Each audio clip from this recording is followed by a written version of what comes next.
네, 여러분 안녕하세요. 가을바람입니다. 오늘은 아이온큐 100불도 무리가 아닙니다. 라는 다소 자극적인 제목으로 한번 영상을 시작해 보려고 하는데요. 제가 근거를 두고 있는 것은 이제 세계에서 두 번째로 큰 컨설팅 자문회사인 보스턴 컨설팅 그룹의 양자 컴퓨팅 리포트를 기반으로 해서, 그리고 또 아이온큐의 로드맵 발표했던 투자자 프리젠테이션 자료를 기반으로 해서 오늘은 또 뭐 주가뿐만 아니라 양자 컴퓨팅이 어떻게 가고 있는지, 아이온큐는 어떻게 되고 있는지에 대해서 한번 살펴보도록 하겠습니다. 물론 이것은 매수매도 추천이 아니고요. 저 역시 만주가 넘는 아이온큐를 보유하고 있기 때문에 다소 너무 호의적인 발언이 나올 수 있으므로 이제 투자자분들은 유의해서 분별해서 들으셨으면 좋겠습니다. 그래서 양자 컴퓨팅의 만약에 if가 언제, when으로 바뀐다면 무슨 일이 생기는가 라는 제목으로 이제 보스턴 컨설팅 그룹이 내놓은 리포트를 분석을 해봤습니다. 그래서 7월 말에 나온 보고서인데요. 양자 컴퓨터가 전통 컴퓨터 역량을 뛰어넘는 주요 문제들을 풀 수 있을 것이라는 양자 우위에 대한 자신감이 2020년 그리고 2019년 동안에 급격히 증가했다고 합니다. 그래서 양자 컴퓨팅에 대한 투자는 2020년에 3배로 증가를 했으며 2021년은 더더욱이 증가했을 것으로 예상이 된다고 합니다. 그래서 2021년 아이온큐는 순수 양자 컴퓨팅 기업으로는 사상 최초로 상장이 되어서 첫 밸류에이션을 2빌리언 달러로 받았습니다. 그리고 2022년 1월 1일 기준으로는 3.2 빌리언입니다. 그래서 금융 투자자들 뿐만 아니라 정부와 연구소들, 그리고 뒤에 나오겠지만 기업들의 투자도 급증하고 있습니다. 그래서 예를 들어서 IBM과 일리노이스 대학교, 그리고 클리브랜드 클리닉, 하트트리 센터 등의 이런 양자 컴퓨팅 파트너십이 1빌리언 규모에 달하고요. 그 이노베이션 앤 컴피티션 액트라는 이제 미국의 양당의 지지를 받았던 법안으로 양자 정보 과학 그리고 그 기술을 국가과학재단의 10대 주요 포커스 에리아로 지정을 했다고 합니다. 그래서 이 분야에 대한 투자가 최근 들어서 급증하고 있다라는 사실입니다. 그래서 이 도표를 보시면은 2018년 전까지는 투자가 그렇게 많지 않았는데 2019년, 20년, 21년부터 급증했다는 겁니다. 그래서 양자 컴퓨팅 분야의 총 투자 금액의 3분의 2 정도가 2018년 이후에 들어왔다. 그러니까 최근 들어 관심과 투자가 급격하게 늘어났고 2021년에 예상 투자 금액은 800밀리언, 8억 달러, 거의 9천억입니다. 그리고 73%가 현재는 하드웨어 쪽에 집중이 돼 있다고 합니다. 그래서 앞으로 이 비중은 소프트웨어로 옮겨갈 것으로 보이고요. 그만큼 하드웨어에 투자가 많다는 것은 아직 양자 산업의 초기라는 반증으로 볼 수 있을 것 같습니다. 그래서 잠재적 기업 사용자들 역시 투자를 늘리고 있는데 2018년에 양자 컴퓨팅을 위한 기업들의 예산은 1%가 채 되지 않았으나 2023년에는 20% 정도가 할당될 것으로 가트너라는 미국의 정보기술연구 및 자문회사는 예상을 했습니다. 그래서 세 가지 요소가 특히 이 양자 분야에 대한 관심을 일으키고 있는데요. 첫째는 기술적인 성취입니다. 그래서 우리가 알다시피 2019년 10월에 구글의 시카모 칩, 그리고 2020년 12월에는 중국의 과학기술대학의 양자 우위 시연에 대한 논문이 발표가 됐었고요. 그리고 타임라인에 증가되는 명확성. 이게 무슨 얘기냐면은 지난 2년 동안 거의 모든 주요 양자 컴퓨팅 기업들이 앞으로 10년 안에 양자 우위를 달성하겠다는 클리어한 로드맵을 내놓았다는 거죠. 그리고 사용 사례가 개발되고 있습니다. 초기에 이 양자 투자에 대한 열정에 대해서 양자 컴퓨팅 기업들은 실제 사용 사례들을 적절하게 정의함으로써 대응을 했고요. 그래서 잠재적 사용자들에게 이게 그냥 먼 얘기가 아니고 이제 우리에게 실제로 다가오고 있구나, 그렇게 느껴지게 했다는 겁니다. 그래서 이 모든 타입들의 투자자들이 이 사실을 인지하게 되어서 이 세 가지 요소들이 이제 양자 분야에 대한 투자 관심을 불러일으키고 있다고 합니다.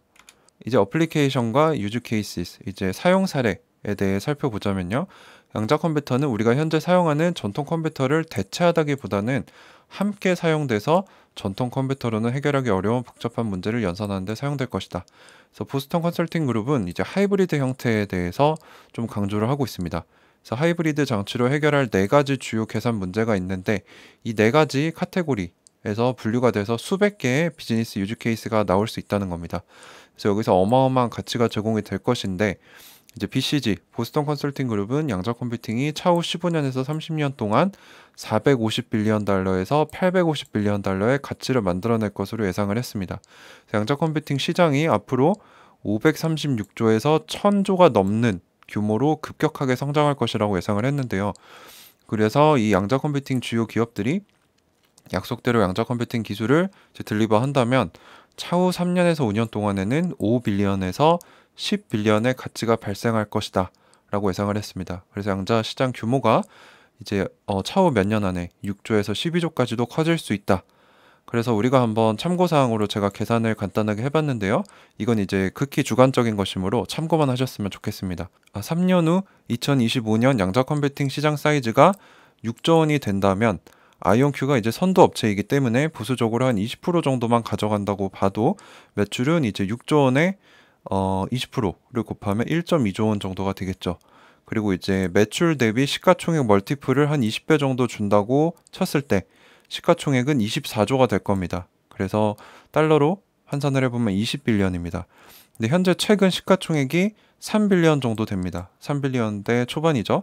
그래서 6.23배 정도 시가총액이 커질 것이다 라고 볼 수 있는데요. 그러면 현재 주가인 16.7불에서 6배 좀 넘게 곱하면 104불이 나옵니다. 그래서 제가 저번에도 레딧에 이제 어떤 서양 투자자가 냈던 계산 방식을 비슷하게 가져다 써봤는데요. 충분히 이제 보스턴 컨설팅 그룹에 신뢰할 만한 이 리포트대로만 된다면, 그리고 아이온큐가 지금처럼 로드맵을 초과 달성해서 잘해준다면 목표가 100불 2025년에도 불가능하지 않다는 얘기를 하고 싶다는 겁니다. 그래서 그만큼 우리는 합리적인 상상력을 동반을 해서 투자를 해야 되고요. 하지만 물론 실패할 확률도 높기 때문에 우리가 감당 가능한 선에서의 자금만 가지고 투자를 해야 될 것입니다. 그래서 이게 이제 아이온큐가 투자자 프레젠테이션에서 내놨던 예상 매출 데이터인데요. 이제 밀리언 단위입니다. 그래서 2025년에는 237밀리언, 2026년에는 522밀리언을 예상 매출로 내놨어요. 그래서 20배를 만약에 적용을 한다면 2025년에는 한 25불 정도를 적용을 해볼 수 있고요. 2026년에는 54불 정도를 예측을 해볼 수 있습니다. 이게 이제 매출액 대비 시가총액을 20배 멀티플을 줬을 때 얘기입니다. 그래서 지금의 주가가 어떻게 보수적으로 본다면 꽤 높은 주가라고 볼 수도 있을 것 같고요. 하지만 이제 엔비디아가 현재 매출 대비 시가총액이 30배 멀티플을 받고 있어요. 그래서 이걸 준다면 2025년에는 37불, 2026년에는 81.5불까지도 줄 수 있습니다. 그래서 우리가 이제 아이온큐가 목표한 대로 매출을 잘 내준다면 20배 멀티플에는 25, 54, 그리고 30배 멀티플에는 37, 81.5까지도 줄 수 있고, 이제 우리는 10년 투자 타임프레임을 가지고 투자를 했잖아요. 그래서 2030년, 31년쯤에는 뭐 이게 5년 더 뒤니까 충분히 100불도 볼 수 있다. 그래서 10년 안에 아이온큐 목표 주가 저는 100불로 가져가고 있습니다. 그래서 이 자료는 이제 제 개인적인 주관적인 계산법이므로 참고만 하셨으면 좋겠습니다. 그래서 지속적으로 이제 어플리케이션과 유즈케이스에 대해 얘기를 해보자면은 양자 컴퓨터가 어떤 문제들을 해결할지에 대한 명확하게 합의된 점은 없지만 아래 4가지 종류의 문제들에 이제 연구들이 초점을 맞추고 있다고 합니다. 그래서 다 아시는 내용이겠지만 복습 차원에서 보시면 첫 번째는 시뮬레이션입니다. 그래서 자연에서 발생하는 복잡한 프로세스를 시뮬레이션하는 것은 현대 우리가 쓰고 있는 전통 컴퓨터로는 어렵거나 불가능합니다. 그래서 여기에 적용될 수 있는 분야가 신약 개발, 배터리 설계, 여기에는 이제 전고체 배터리도 포함이 되고요. 유체역학, 이건 이제 항공우주 분야, 그리고 금융 분야의 파생 상품과 옵션에 대한 프라이싱, 그리고 두 번째는 최적화 문제입니다. 그래서 양자 알고리즘을 적용을 해서 사용 가능한 옵션 중에서 최고의 솔루션, 라우팅을 식별을 하는 거죠. 그래서 물류, 그리고 포트폴리오의 리스크 관리 등이 있고요. 세 번째로는 머신러닝, 데이터에서의 패턴을 식별해서 알고리즘을 훈련시키는 것인데, 이게 이제 양자 컴퓨팅이 잘 적용이 되면 AI의 가속화, 자율주행에 사용될 수 있기 때문에 차후에 우리가 이제 아이온큐와 테슬라와의 협업도 기대해 볼 수 있을 것 같고요. 금융 사기 및 돈 세탁 방지에도 쓰일 수 있습니다. 마지막으로는 이제 암호화, 우리가 쓰고 있는 전통 암호화 시스템을 이제 양자 컴퓨팅이 발전되면 붕괴될 수 있기 때문에 더욱더 강력한 암호화 기준이 세팅되어야 하고, 여기서 또 이제 양자 컴퓨팅 분야 기업들의 매출이 크게 발생할 수 있다는 겁니다. 그래서 위 연산 문제들은 금융, 제약, 자동차, 항공 등 여러 산업에서의 사용 사례들을 만들어낼 수 있습니다. 그래서 이제 두 번째 자료인데요. 아까 말씀드린 4가지 케이스들이 나오죠. 그래서 시뮬레이션, 최적화, 머신러닝, 암호화. 그래서 얼마 정도의 매출이 발생할 수 있느냐, 이 시장이 얼마나 크냐라고 보시면 뭐 제약 분야, 신약 개발에 40에서 80빌리언, 항공우주 쪽에 이제 유체역학 10에서 20빌리언, 화학 분야의 캐탈리스트, 이제 촉매 디자인의 20에서 50빌리언, 뭐 에너지, 파이낸스, 뭐 포트폴리오 최적화, 리스크 매니지먼트, 뭐 수많은 것들이 있습니다. 그래서 뭐 이걸 다 합치면은 어마어마한 금액이 된다는 거죠. 그래서 이 여기에 보이는 시장들은 이제 중지를 해놓고 보셔도 좋고요. 이 시장들이 모두 이제 양자 컴퓨터가 적용이 될 수 있는 가장 가까운 분야들이다 라고 얘기를 해줘서 양자 컴퓨팅 시장이 얼마나 커질 수 있는지에 대해서 시각화를 해줬고요. 그래서 제약 분야에 먼저 적용을 생각을 해보면, 제약 분야의 R&D를 생각해 본다면 평균 한 신약을 개발하는데 소요되는 비용이 2.4빌리언이나 된다고 합니다. 그래서 임상에 들어가기 전에 전 임상 연구에서 임상 시험을 위해 0.1%만의 작은 분자들을 선택을 하고, 이거를 선택을 해서 성공할 확률은 10%가 되지 않는다고 합니다. 그래서 지금 신약 개발 프로세스가 매우 비효율적이고 돈과 시간이 많이 들어간다는 거죠. 그래서 이 제약 R&D 효율성 증가의 가장 큰 방해물은 분자들을 전통 컴퓨터로는 모델링할 수 없는 양자적인 현상을 가진다는 점입니다. 그래서 양자 컴퓨터는 이 모든 가능한 분자 상호작용을 효율적으로 모델링할 수 있고, 부작용도 모델링을 할 수 있기 때문에 뛰어난 효율성을 가져올 수 있다. 그리고 장기적으로는 암 분야에서도 개인화된, 이게 이제 공통화된 약을 모든 사람한테 주면 효율성이 떨어질 수도 있고 역효과를 가져올 수도 있기 때문에 이제 퍼스널라이즈 된, 개인화된 암 약물까지도 만들어낼 수 있는 포텐셜을 가지고 있다는 거죠. 그래서 주요 제약 기업은 평균 10빌리언 정도의 R&D 예산을 가지고 있는데, 양자 컴퓨팅은 여기에 30% 정도의 효율성 증가를 가져올 수 있고, 이제 해당 기업이 80% 정도의 가치를 가져가고 20%는 양자 컴퓨팅 기업에 뭐 수수료를 준다거나 하면은 약 2.5빌리언을 매년 절약하고 영업이익이 5%나 상승할 수 있다는 겁니다. 그래서 이제 제약회사들도 관심을 가지고 지속적으로 양자 컴퓨팅 기업들과 협업을 하고 있다는, 그런 얘기입니다. 다음은 금융 분야입니다. 지금 제일 활발하게 양자 컴퓨팅 쪽과 손을 잡고 있는 분야죠. 그래서 매년 세계적으로 10트릴리언 달러, 1경원에 달하는 옵션과 파생 상품이 거래되고 있는데, 다수는 몬테카를로 기술이라는 무작위로 추출된 랜덤 넘버 난수를 이용해서 원하는 함수값을 계산하는 뭐 이런 시뮬레이션 방법이 있다고 합니다. 이걸로 가격을 매기는데 이게 비효율적이고 확률 분포를 따라 계산을 하는데, 꼬리에 해당하는 우리가 예측하기 어려운 부분에 대해서는 리스크 부분의 정확도가 매우 떨어진다고 합니다. 그래서 만약에 이 옵션과 파생 상품을 기관이 사갔을 때 자산이 됐을 경우에는 이제 지속적으로 재평가를 해야 되겠죠. 왜냐하면 기관이 가진 유동성 포지션과 리스크 평가를 해야 되기 때문에. 그래서 고효율적인 시뮬레이션의 니즈가 늘어나고 있다고 합니다. 그래서 현대의 몬테카를로 시뮬레이션은 한 번 실행하면 12시간 또는 그 이상이 소요가 되고, 블랙락의 전 퀀트 트레이더에 의하면 경제 급등 및 재해, 이런 꼬리에 해당하는 확률이 낮은 부분에 대한 시뮬레이션은 실행하는데 한 달이나 걸릴 수도 있다고 합니다. 한 달이 지나면 의미가 없겠죠. 그래서 금융 분야에 양자 컴퓨터가 매우 필요한 상황이다. 양자 컴퓨팅은 이 문제를 효율적으로 모델링할 수 있기 때문에 골드만삭스는 현재 QC웨어, 양자 알고리즘 업체, 그리고 아이온큐, 양자 컴퓨팅 하드웨어의 선도 업체, 이렇게 셋이서 몬테카를로 역량을 2030년까지 양자 알고리즘으로 대체한다는 목표로 협력하고 있다고 합니다. 그래서 이 세 번째 자료는 아까 보여드렸던 두 번째 자료랑 비슷한데요. 암호화 쪽이 이제 40에서 80빌리언, 최적화가 100에서 220, 그리고 시뮬레이션이 160에서 330인데, 아까 두 번째 자료에 안 나왔던 게 머신러닝입니다. 머신러닝은 모든 분야에 적용될 수 있다라고 작게 표시만 돼 있었는데, 머신러닝도 이제 150에서 220빌리언 정도의 이제 양자 컴퓨팅이 적용될 수 있는 시장이 있다는 겁니다. 그래서 이걸 다 합치면 뭐 500에서 1000빌리언까지도 볼 수 있다는 거죠. 그래서 그만큼 양자 컴퓨팅이 잘 개발만 된다면 적용될 수 있는 시장, 그리고 잠재력이 어마어마하다라는 점을 알아두시면 좋을 것 같습니다. 하지만 양자 컴퓨터의 제한점도 분명히 있습니다. 리스크도 있죠.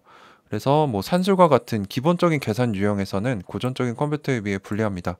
왜냐하면 큐비트를 유지하고 오류율도 높기 때문에, 유지하기도 어렵고 오류율도 높기 때문에.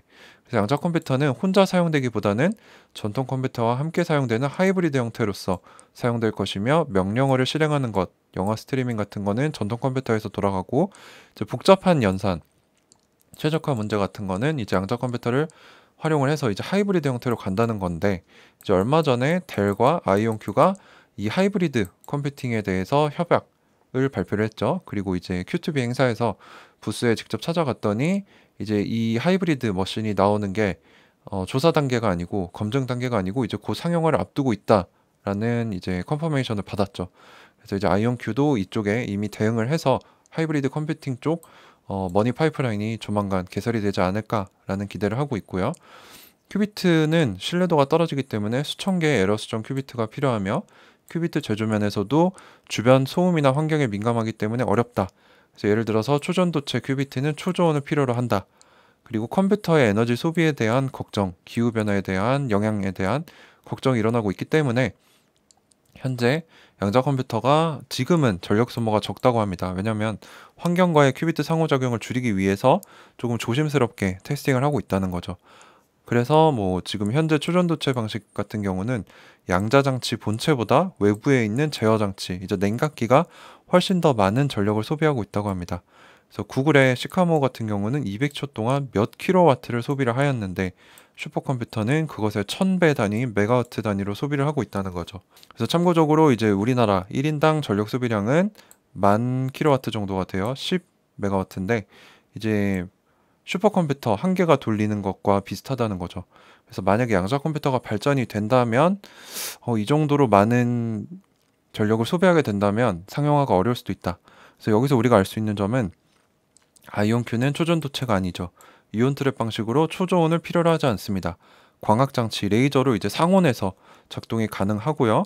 그리고 이 초전도체 방식과 같은 거대 냉각기가 필요가 없기 때문에 이제 슈퍼컴퓨터와 비교할 정도의 전력을 사용할 일도 없다는 겁니다. 그래서 이 보고서를 보면서 저는 더욱더 아이온큐, 이온 트랩 방식, 거기서도 선도주자인 아이온큐가 앞서갈 수밖에 없다. 이 양자 컴퓨터 시장을 전체 다 가져갈 수는 없겠지만 큰 비중을 가져갈 수 있을 것이다 라는 확신이 더더욱이 왔었던 것 같습니다. 네, 그래서 오늘 아이온큐 100불도 무리가 아니다 라는 주제를 가지고요, 이제 BCG의 양자 컴퓨팅 리포트를 살펴봤습니다. 근데 이제 끝까지 다 본 게 아니고요, 일부로 끊고 2부에서는 또 다른 또 전반적인 소중한 자료들을 가져오도록 하겠습니다. 다시 한번 말씀드리지만 이건 매수매도 추천이 아니고요, 극히 주관적인 저만의 분석법입니다. 그래서 참고만 하시고 모든 투자에 대한 책임과 결정은 투자자분 스스로 고민해 보시고 지셔야 함을 말씀을 드립니다. 네, 오늘도 긴 시간 끝까지 시청해 주셔서 감사합니다. 가을바람이었습니다.